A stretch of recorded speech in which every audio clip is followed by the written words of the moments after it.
Freaky fun for everyone. Sold Leonardo, the katana blade. Attack the evil Inhumanoid, forcing him back into the earth. Hey, the name's Boglins. You sold separately.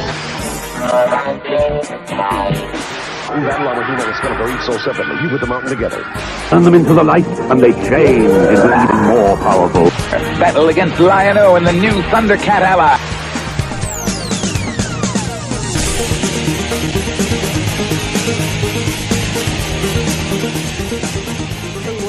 Guys, I'm Pixel Dan, and from side to side. Come on, it's time. It's no, Devon, wake Mario. up. We're finally on the air. What are you sleeping for? Mario. No, wake up. What? We're on the air. What? Ladies and gentlemen, welcome to the first episode of That New Toy Smell. I'm Duvall. This is Pixel Dan, and we are bringing you what is hopefully going to be the coolest toy show on the internet today. I think the only toy show on the internet today. I could be wrong, but probably. You know, I fell asleep here waiting for this show to come on. I've waited so long. You can only play Tiddlywinks by yourself for so long. It was kind of hard playing Tiddlywinks by yourself, dude. No, actually, it wasn't bad. Anyway, you've been waiting a long time for this show. I've been waiting a long time for this show. And I know all of you have been waiting an awful long time for this show. But we are finally on the air. We are here to bring you That New Toy Smell. And we're going to tell you all about the awesomeness of the show right here today. So you guys are probably already asking yourselves, why is it called That New Toy Smell? Weird name, right? But think of it this way. When you buy a new car, what's that one thing that people are always talking about? That wonderful new car smell. Now geekify that a little bit.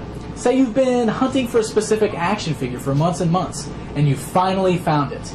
You bring it home, you rip the package open, and you get that waft of fresh plastic. It's the smell of victory. It's That New Toy Smell. And that's why we felt it was a perfect fit for the name of our show. So every month you get a new episode of That New Toy Smell, which is split into 3 separate parts. Now those parts will air the first 3 weeks of every month on Saturday. Got it? Good. With every part, not only will you get all the latest and greatest toy news, but you also get some really cool and amazing toy segments. Now in those segments we could be talking about, I don't know, classic toys, or you may even learn some things about a line that has been gone for some time that's just not very well remembered anymore. You know, with all that being said, we're going to jump right into things this week. Pixel Dan, what do you got for us, my friend? Well, today I'm going to bring you my first installment of what I like to call Plastic Treasures. Ooh. And we're going to look at a very, very cool toy line today that a lot of you probably don't even know about. Mattel's Food Fighters. Let's take a look. Food Fighters? Yeah. Oh, that's awesome.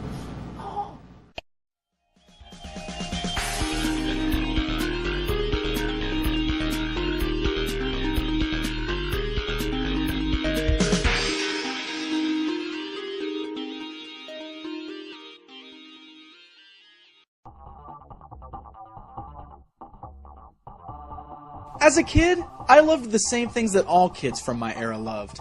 He-Man, G.I. Joes, Thundercats, Ninja Turtles. I had all of those. But I also had some toys that were not as popular and are often forgot about today. These are the toys that really stand out in my mind. Toys that I have fond memories of, despite the fact that they may be uncommon or strange.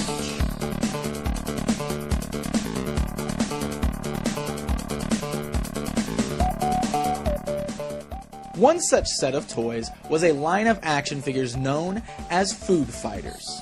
No, not the Foo Fighters, although they are an awesome band. I'm talking about that line of toys released by Mattel in 1988. The action figures took the idea of a cafeteria food fight to a whole new level by creating characters that represented different forms of food who were military soldiers. Weird? Yes. Awesome? You bet.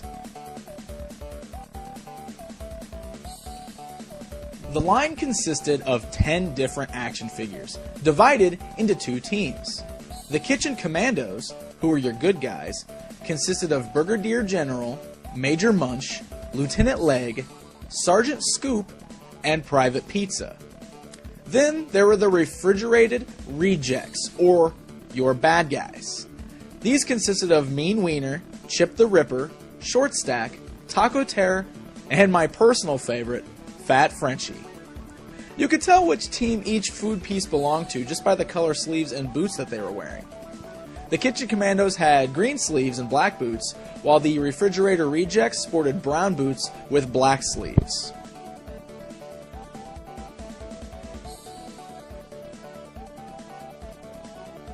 Each figure was packaged with one gun and a backpack that plugged into a small hole in their back.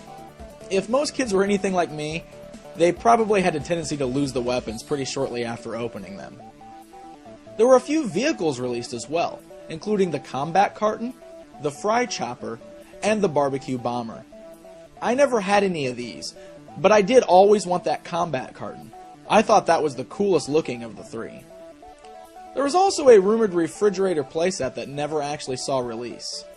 But man, would that have been cool.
These toys really didn't last long, and weren't even very easy to come by during their initial release. But they were dang cool. I still remember the day I came home from the store with 3 or 4 of these guys after spending some birthday money. And to this very day, these remain some of my absolute favorites of all of my plastic treasures.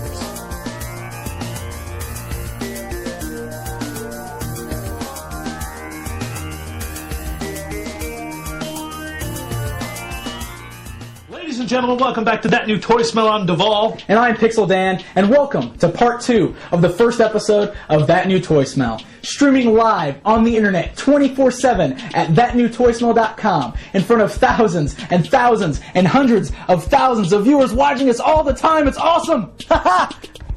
So today on the show, Duvall's got a very special segment for you. You want to tell us all about that? Duvall? The segment? Alright, let's just go ahead and take a look at Duvall's segment then.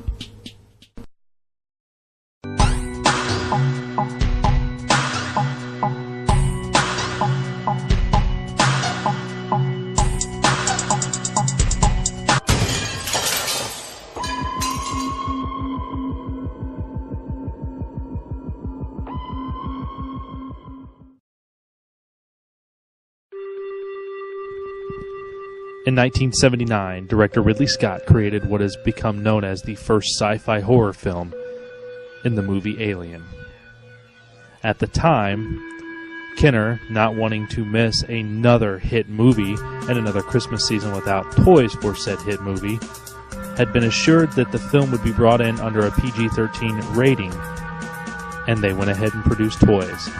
Of course, when the film was released, it was rated R. And the Alien 18-inch figure set on shelves. The story goes that adults said it was too scary for children. Others say it just didn't sell well, and eventually was clearanced out for no more than $5 a piece at some locations.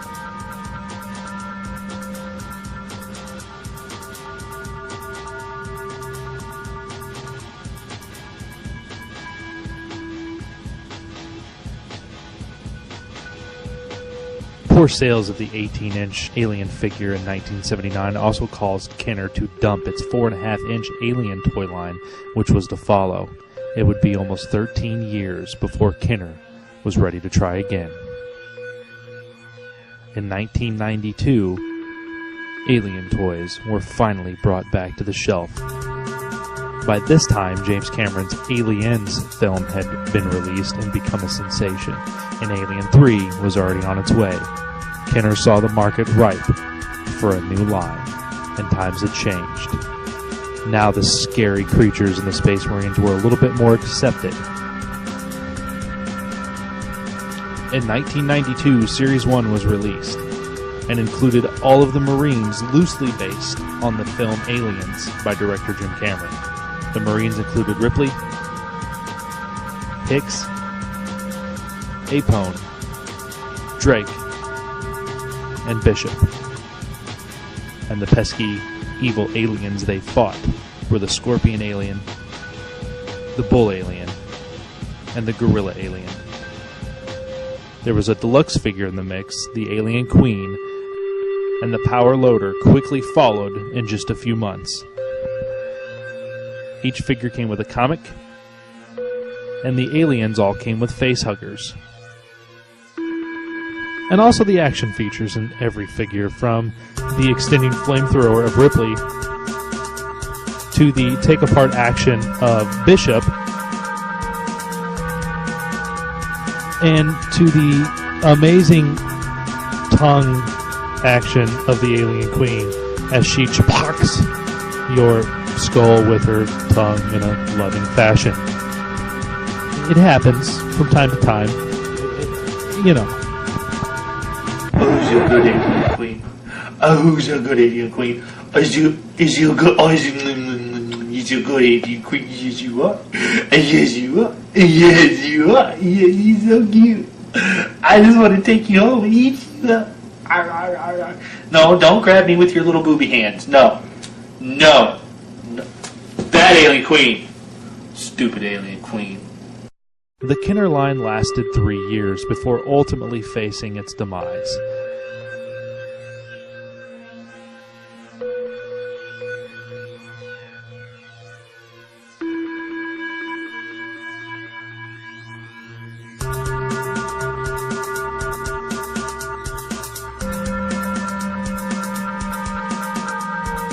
During that time, Kenner released 24 Aliens and Marines and 4 vehicles.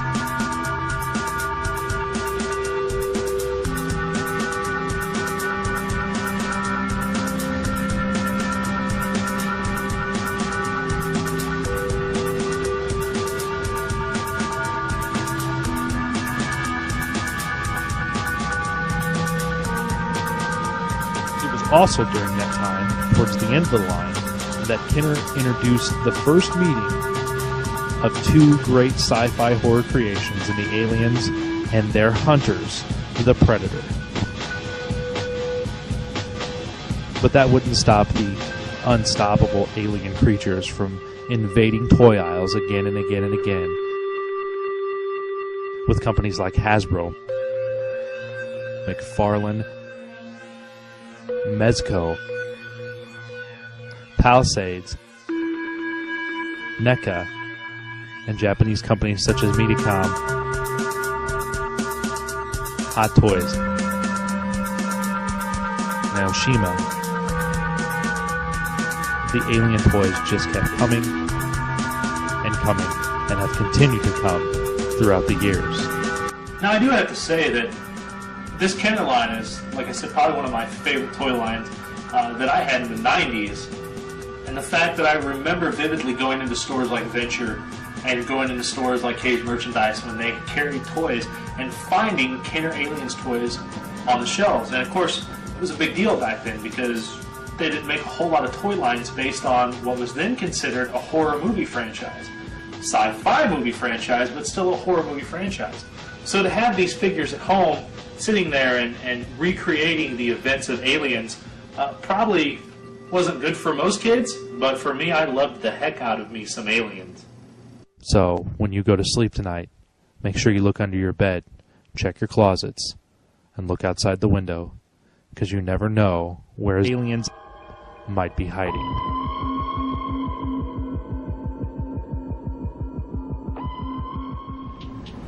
Hey, what's going on, guys? I'm Pixel Dan. I'm Duvall. And welcome to the final installment of the first episode of That New Toy Smell.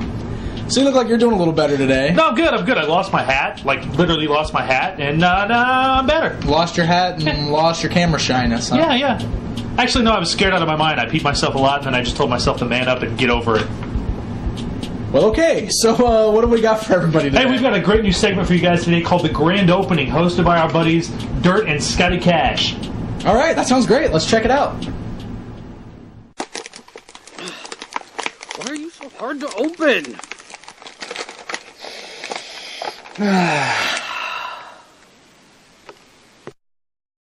Attention, imperialist dogs. We have Tony Stark held captive in our cave. We don't have Tony Stark in any cave. Aren't we doing the terrorist? We're doing the grand opening of man, that's something else for later. Sorry, my mistake there. It's okay.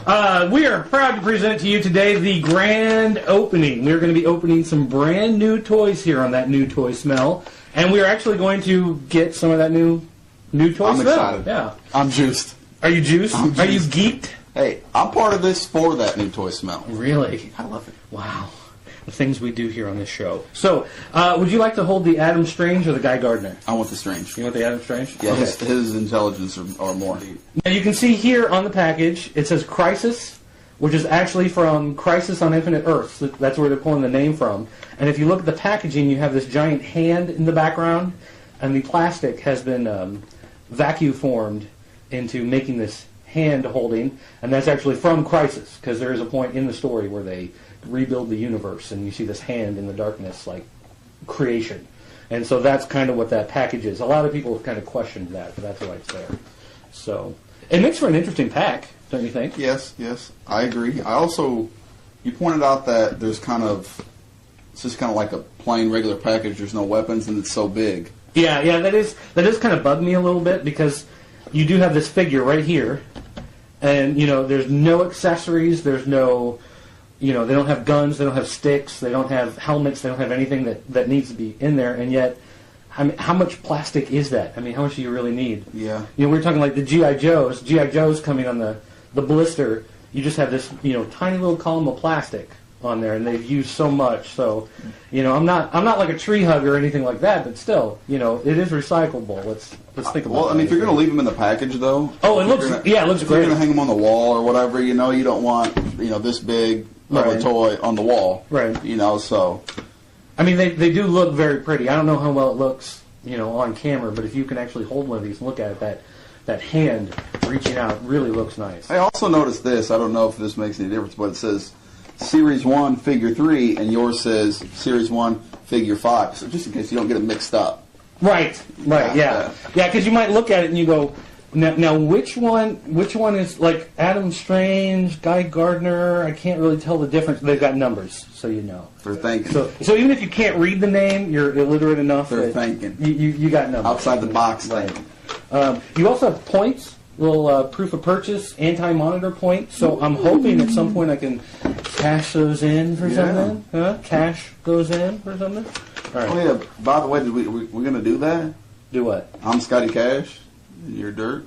What about it? We didn't do that. What if they don't know at home? They don't need to know who we are because look right there. Look, watch. Well, what if they look? I'll bring it back up. Look, when we first came on, it had our names. Did it? Yeah, right there.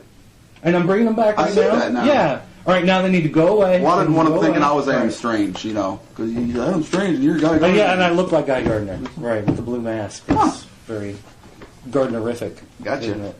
And also, very tiny print right here. I don't know if you can get a close-up on that or not, but it does say contents 1 figure. So if you weren't sure if it was a race car or a nunchuck or a rifle or something, one figure. So we can be clear on that. Yep. All right, so you want to pop one of these open? Yes. All right. You ready? Now, do you want to start like in the corner, at the top? It's up to you. You ready? Just go. You want to just like Christmas morning style? Yeah. All right, do it. Go.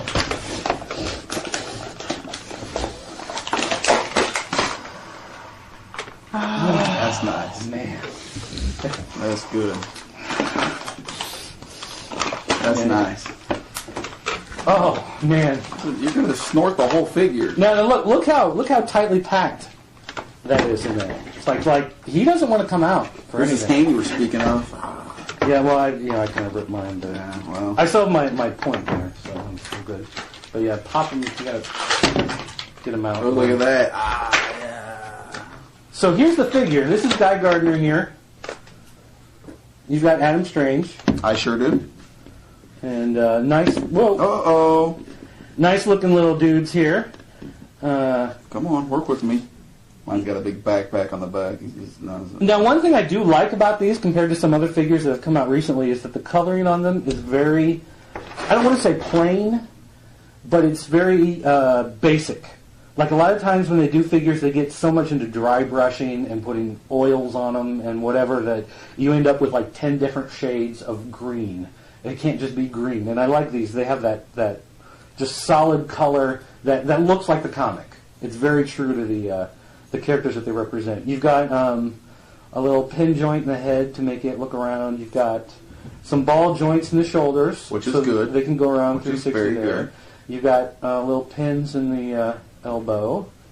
Looks like just another basic joint here in the thigh, your knee. There's nothing in the feet, so the feet are stuck. The waist turns like that, but sure does. So very basic. Not a whole lot of articulation on them, so you're not going to be. But still decent for a 3-inch figure, you know. Yeah, 3 3/4 inch figure. Yeah, still good. Pretty nice. On the hand.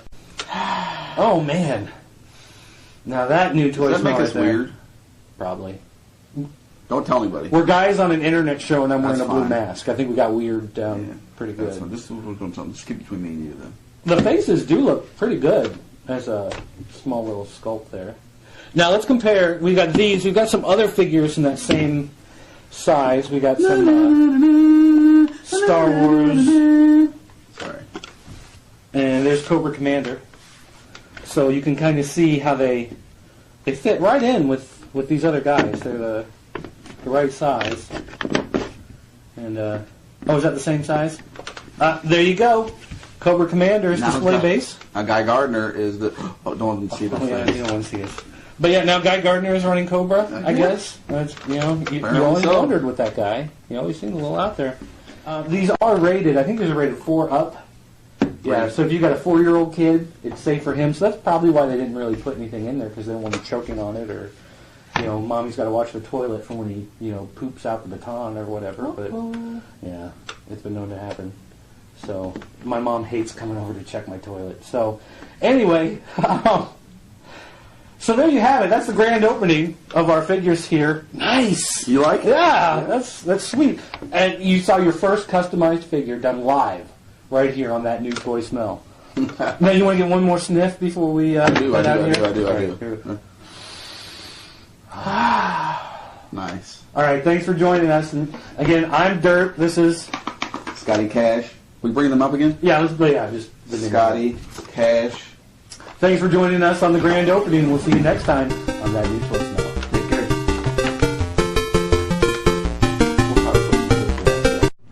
Hey, that was a pretty awesome segment. That was good. Those guys did a good job. Yeah, very good. I was very impressed. Yeah. If you guys want to check us out, you can check us out at www.thatnewtoysmell.com. And also, if you guys have any special requests or comments or even concerns about the show, send us an email at the address on the screen below. And until next time, I'm Duvall. And I'm Pixel Dan. Hey, we'll see you next time right here on That New Toy Smell.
Bye.